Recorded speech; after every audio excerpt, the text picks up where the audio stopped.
Awesome. Yeah. What's this business for the tiny house? We're starting, by the way. The tiny house. Okay, we're on. It's game time. Okay, so the tiny house. I purchased a property last year. I think it was like December 2017, maybe earlier this year, within the last 6 months anyways.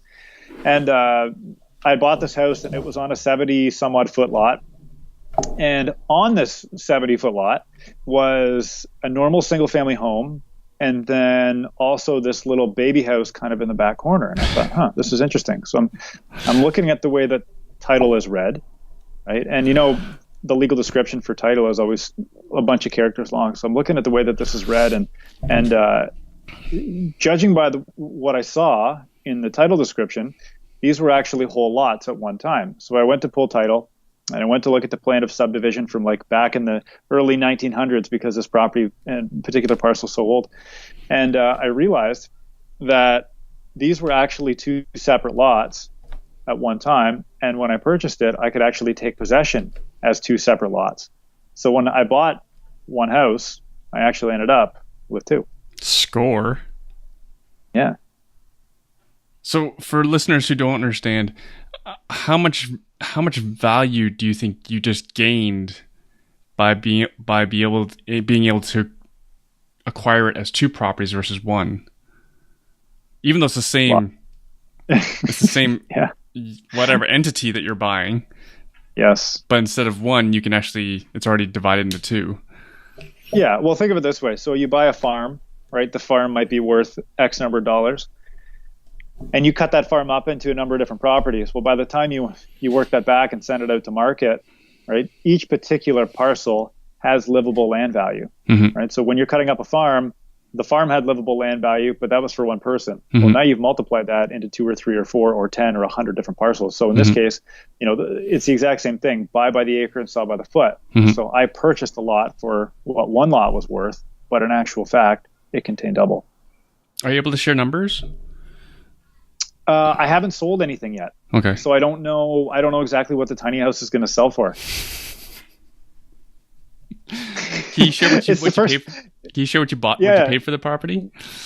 I paid $350 for the property. Yeah. And that contained two really rough houses. So when they both sell, I'll be very, very interested to see exactly how this crunches down and how it all looks. We're having a hard time appraising it because we don't know. Like obviously raw land has a certain intrinsic value just based on the dirt, right? Yeah. But we don't know what the house is worth on this land because nothing this small has ever been sold in our market, ever. How small? 253 square feet. like Erwin, people have bathrooms bigger than this whole house. It's hilarious. It's like a Winnebago. It's so small. Is that how big a Winnebago is?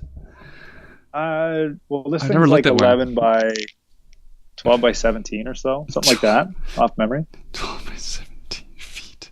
Wow. Where can people find pictures and stuff, or video, or Facebook? Facebook's the best place to go. Okay. Facebook, Ryan Carr. Ryan Carr or RW Carr Investment. Which one's better?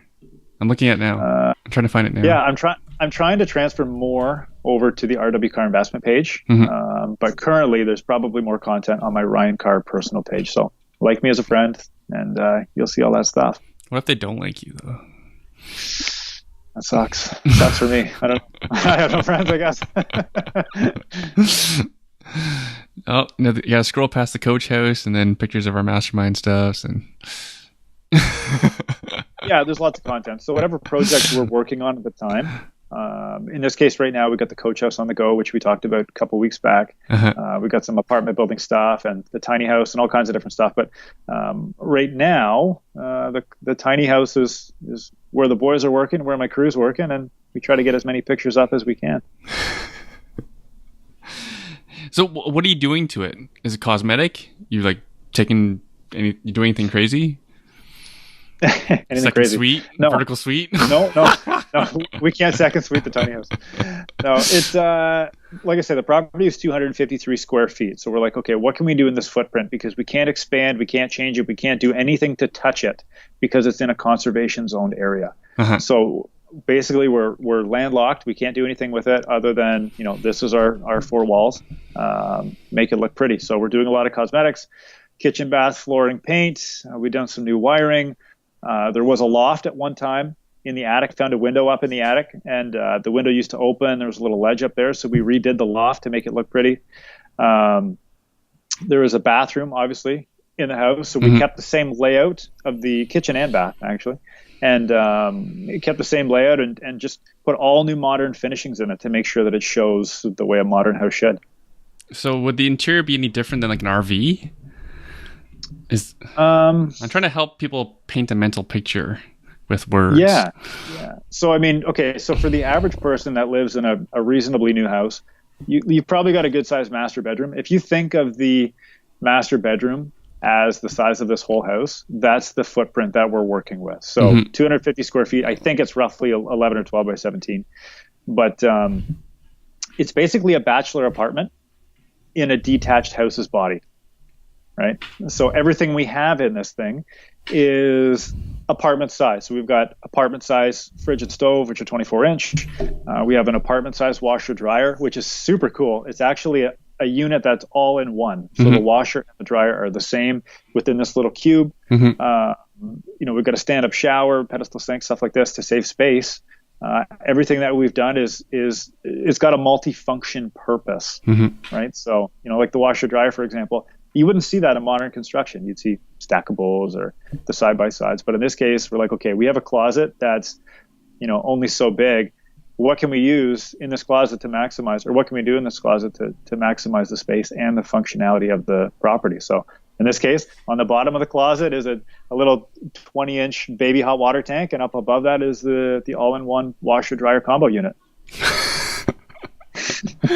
That's awesome. So the washer dryer, does it actually heat the clothes to dry, or is it just spins? I think it does both. So I think there's a very mild heat cycle to it. It also spins and it does the wash and the whole bit. But I think the magic for this particular washer dryer, because it is ventless, is not invented. Yeah, it's uninvented. So it'll use the cold water. It will chill the humidity in the air, and it will pump out the almost like dew on grass. It'll pump out the moisture into the water drain and get rid of the moisture that way. Yeah. Did you know any of this stuff going in? I had seen them once before, one time. Okay. And I started researching it a little bit more because I'm not a tiny house buff. I don't really know a lot about the tiny house community or the Winnebago community or like anything like this, or I didn't anyways up until a couple months ago when we bought this place, and I'm like, damn, I got to learn. So I popped on Google, and you see what other people are doing, and there's some people building some really badass tiny houses. The only difference with them is that they're on wheels or on a trailer, and ours is a permanently fixed home. Right. Your loft. So do you have stairs going to it? Is that like where the bedroom will be, if you can call it a bedroom? Yeah. So the loft is about a 4.5 foot ceiling, and it's a pitched roof. So there's a ladder. There's a ladder going up to it with a guard up on top, so you don't fall out of the loft. But it's just a ladder, so it wouldn't be an official staircase. And then what would the use be? Would they put a mattress up there, or? You could. I mean, you could use it as like a book nook or storage or sleeping quarters or anything like that. I mean, we've put plugs up there. We've got a light switch up there so you can control the lights. You've got a USB plug right on the outlet, built into the wall so that it's kind of tech ready. We're trying to think about the way that people are going to be using this space and the way that it's going to be lived in. And then you map backwards based on that. So I finally found a video on your Facebook for the tiny house. Oh, yeah? You don't have any. You don't actually show the house though, so I'll keep digging. So for listeners who want to actually see it, I'll post links when I can find it. All right. Yeah, this is. Any guesses what you're gonna sell it for? I'm guessing somewhere around 200. Holy cow! I don't know, man. I don't know. That's the tough part. Like tiny houses right now on a trailer are selling for somewhere between 50 and 90,000. So I mean, you work that back, and you're like, damn, this is actually a real house on dirt. On dirt, yeah. With the tax roll number and the whole bit. What's that worth? Don't know. We're gonna find out. That's fascinating. Yeah. Any other details you can share? Did you were getting media attention? Why were you getting media attention? And then did anything happen from it? So CTV News was supposed to come out 2 weeks ago. Consequently, the night before they were supposed to come out, we had booked this like 2 months in advance. They canceled. They said, "Hey, when the property sells, give us a call back and we'll come." I'm like, "Okay." Right. They want to know the dollar. They want to know the dollar. That's I guess. Why. Yeah, they want the full story. But today, actually, we had city council out to the property in Oshawa. So the mayor was there. Some councillors were there. The mayor came. Yeah, the mayor came. I wonder. I was going to say, is this? I know, like you and I are chatting on video, but does it go up on video onto your podcast ever, or is it straight audio? It will get up to YouTube eventually. At some point. Okay. So anyways, I got like this really cool certificate saying like this is the first tiny house in Oshawa. 253 square feet. Da da da da da. I don't have it with me. I was going to show you, but what I'll do is I can take a picture of it, like holding it. Yeah. And then we got a picture with city council out in front of the house, and we're all standing there and shaking hands and stuff. And it was a really cool experience to see all the councillors come through and see what it is that we're doing, because from time to time they do come and keep tabs on some of our vertical split projects, or in this case the tiny house and so on. But this one's the first of its kind. And the mayor was super pumped, man. He was like, "Wow, this is so cool. Follow the tiny house movement. I really like this. Mm-hmm. This is really cool what you guys are doing. Keep me in the loop." So I'm, if I get the opportunity to do it again, and if this one goes well, I would love to do so. Do you know what was this? Why was the city so interested? It's unique. Anything that's unique is kind of on the forefront of the city of Oshawa's mind. They got a bad reputation in the past for being a factory town, right? Almost like a little Detroit.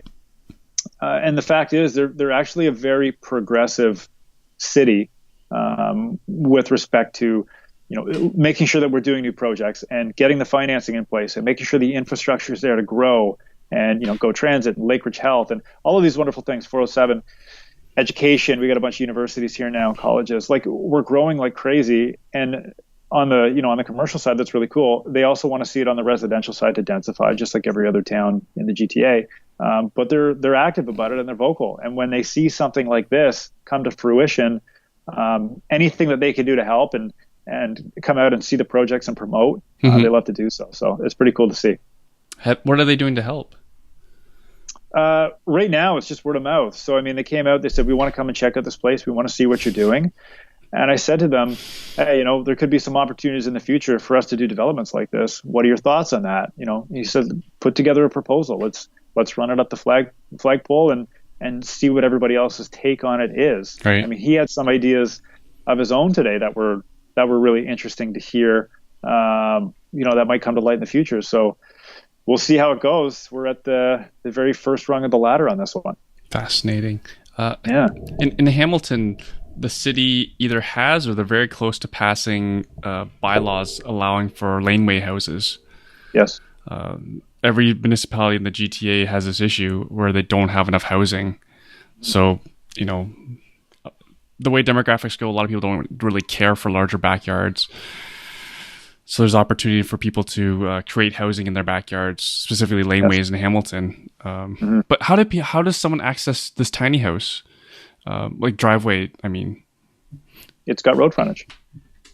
It's how far is it from the road? Yeah, so in this case, it's set back maybe 50 feet. Okay, not bad. From the road, which is probably double, what's considered normal as a setback. Like a typical setback's between 5 and 8 meters. This one's probably 15 meters. So It's got a smaller backyard and a bigger front yard. But it's got road frontage. It's got a brand new driveway. It's all paved. It's got a nice deck. It's just a little baby house. Just somebody stuck it in the dryer and shrunk it down. And it had all services already connected to it when you found it? Yeah, man, that's the coolest thing about this is that, that makes because it the easy. house is so because the house is so small, as far as I know, and don't quote me on this, but I think the minimum square footage for a house, a standalone house under the Ontario Building Code is 400 square feet. And this is less than that. So because it was serviced way back in the day and it was built maybe, we're assuming in the 1940s, and I can tell you a story about that in a minute. It sort of bypassed and skirted a number of the modern zoning rules that you would typically see for new construction. Fascinating. Yeah. Yeah. If the city's interested in it, I wonder if they will allow it. More tiny houses. Don't know. Because I'd love to see a tiny house development where you can plunk 3 or 4 of these things on a lot. Service them all with a single trench that you put all of the different services in, maybe common laneways, stuff like this. Right. There's a number of different ways that we can take it. It's just a matter of zoning, I think, at this point. Right. Yeah. Fascinating. Do you know what a bachelor goes for in Oshawa? Like a bachelor rental? Bachelor apartment. I don't know. Maybe like a bachelor condo or something. Yeah. I'm going to guess at least a couple $100,000. Yeah. And yours is 200. Sure, that's a good idea. I should look into that. Yeah, that's your bachelor condos. That's your best comparable, but it's still not the same. You get land. I know. There's this no is dirt. Wacky. I don't know. Maybe you should go 300. I don't know. Do some do some comparisons to see compare it to a bachelor. Yeah. You're a little bit smaller, but again, you have land. Yeah, but then it's finished beautifully. It looks smoking, right? We'll put some pictures up, with some progress pictures. Like the whole facade of the home is in stone. There's a nice brown deck off to the side, and everything inside's all modern finishes with vinyl click flooring and shaker style cabinets and stainless appliances. Like it's nice. Can you ask your assistant to post more pictures to your RW Carr Facebook page or something? I will do that for you. Just for me. Yeah. You said you had a story to share?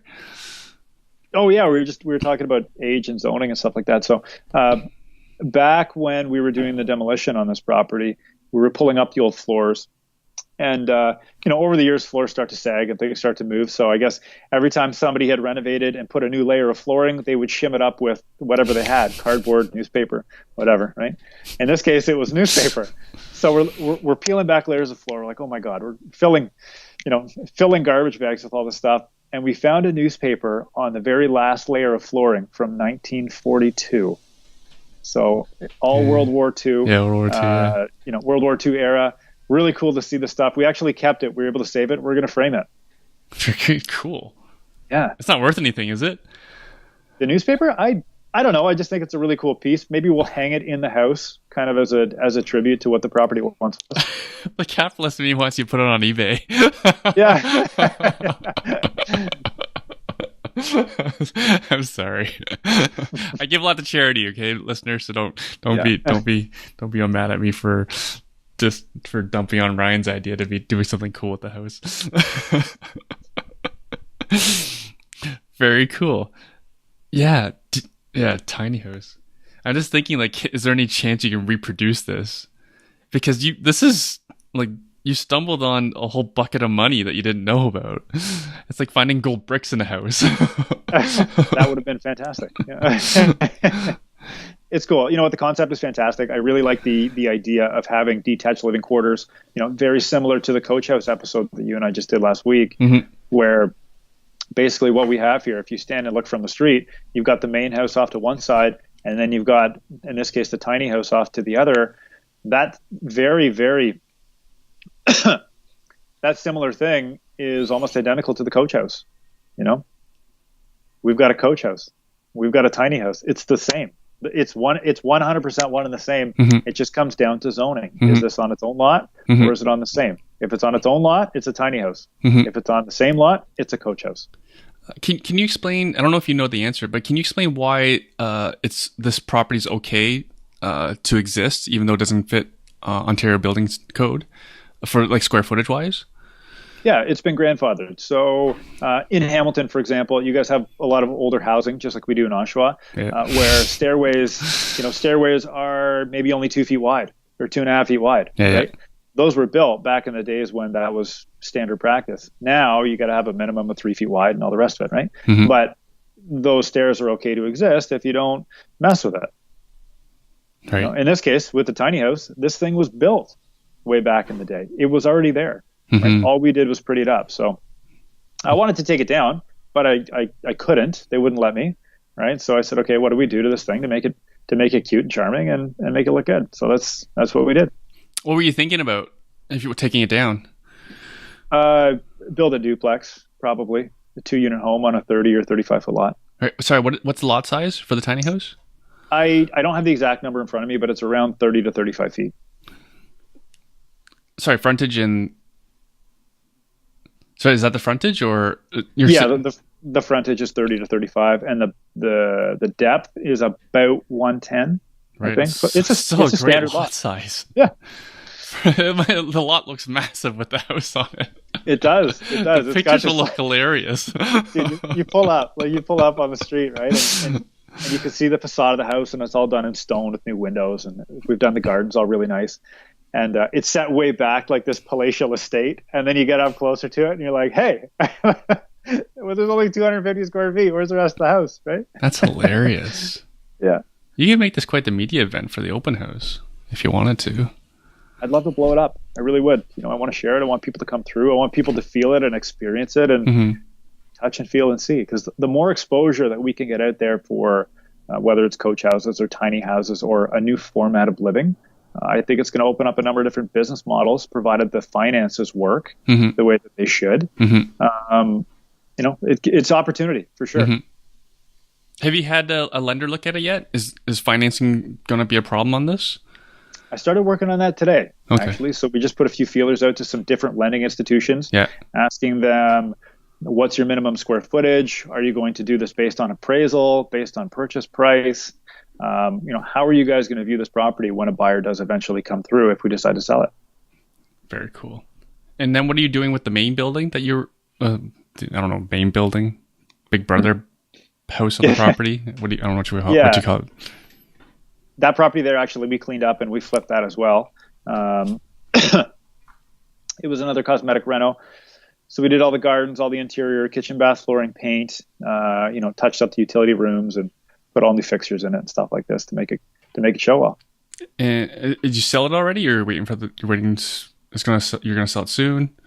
Yeah. So here's a funny story. So this is completely unrelated to the tiny house, but that property actually sold about a month ago. Oh, cool. And which is great, right? And the buyer put the deposit down, standard purchase and sale agreement. It was on the MLS. And basically come closing day, the buyer said, we've had some family issues. We need a couple day extension. We're like, okay, well, that sucks, but whatever, no big deal. We'll accommodate that. So we gave them the couple day extension. And after the couple day extension was up, they disappeared. Like they vanished, like gone. The lawyer couldn't find them. The mortgage broker couldn't find them. The realtor couldn't find them. They had to go back to another country for a family issue, so they say, right? And that sucks because nobody could get in touch with these people. And now we've got a house that's kind of sitting in limbo that as of yesterday, if they got the official letter saying, like, if you don't come and buy the house, like it's going to be a legal proceeding. So anyway, now we got to put it back up on the market. We got to go and do all the gardens again. We got to restage it. It's the first one that I've ever had that didn't close. Wow.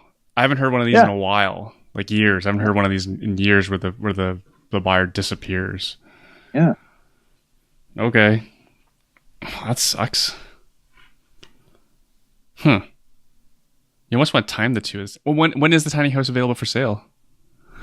I think we'll have it done in the next couple of weeks. What I do with it after we're complete, whether we do some open houses or whether we do some media presence, is still yet to be seen. But otherwise, if it does go up for sale, it'll be September. Very cool. Yeah, if you can hold off, market them at the same time. I don't know if that's a good thing. I'm just thinking off the cuff. If it's a good thing to have them on sale at the same time.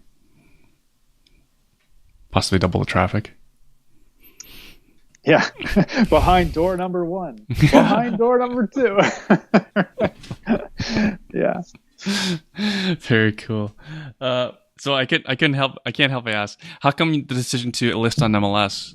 Because I know you try to buy off MLS as much as you can. It's true. That's actually how I've worked my business model from day one. I buy private and I sell on the MLS. I'm a big believer in supporting realtors, but it's got to be the right time. So when you buy on the MLS, another realtor is working on the seller's behalf to make sure that they get the best bang for their buck, right? And when you're buying, that isn't always the case, because they have good representation and they want to keep the purchase price as high as possible, and you're trying to get at the opposite. So I buy privately because I feel that I can negotiate directly with sellers a little bit better than I can purchase on the MLS.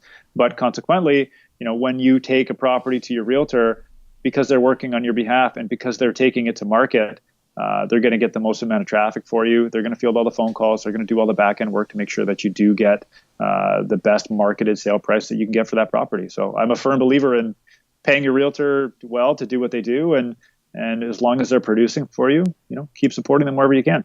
Very cool. All right.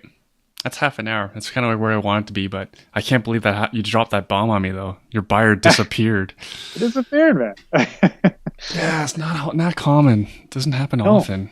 It's rare. It's rare. But you know what? Like, you've transacted a ton of deals. I've transacted a ton. Like, these things, law of averages says, like, after so many deals, something weird is going to happen. In this case, this is the weird thing. There'll be something else on the next deal and something else on the deal after that. But it was bound to happen. It surprises me in a sense that it did in fact come to fruition, but it doesn't surprise me in the sense that, real estate is still the human nature business and things do still happen. And when you're doing volume, this kind of stuff goes on. Yeah. Bonkers. So yeah, it's just rude as well to not say anything. Yeah. And I was real flexible too. Like, I was, you try to be good with people, just in general, just in life. Right? You just try to be good with people. If they just had said, look, we need another 2 weeks. This is what's going on. I'm really sorry. Maybe we can help carry the property for the next couple of weeks while you're hanging on to it. Like, totally okay with that. Happy to help people, especially if you got a family situation like that. But when you just up at Houdini, that's kind of shitty. Any idea if they're coming back to Canada? Because I'm just wondering how do you sue them if they don't come back? Yeah, well, I mean, there's a legal process you got to go through. You check for other assets, you check for mailing addresses and all this stuff, and you start sending letters, and that's what lawyers do. I mean, they start looking for things. Right. And to be honest, today is kind of like day one of the process. So they didn't come through yesterday, and that was their final cutoff day. So moving forward, we'll find out exactly how to proceed. Okay. And for the listeners' benefit, these buyers have a contractual agreement to follow through on the deal, and now they are now liable for Ryan's expenses to resell the property. So commissions, the gardening expenses you talked about, staging, all those additional expenses that Ryan has to spend. The buyer, now the failed buyer is legally liable for those expenses. And also any sort of delta in sale price that Ryan's able to sell the property for. So, I didn't know that was maybe happening. We'll get more money and we don't want to have to go through the whole rigmarole. You never know, right? That'd be good. That would be great. Yeah. That'd be great. Yeah. Everybody's clean. Everybody's happy. Yeah. Just a pain in the ass. It is. All right. Very cool. All right. Thanks again for doing this, Ryan. I don't want to take too much of your time. Can you let me know when those pictures are posted? Because then because I don't want to post this until the pictures are up, because I need people to have something to see. I will. All right. Just let me know when it's posted. All right. Awesome. All right. Thanks, Ryan. Good chat. Thank you. Have a good day. Bye.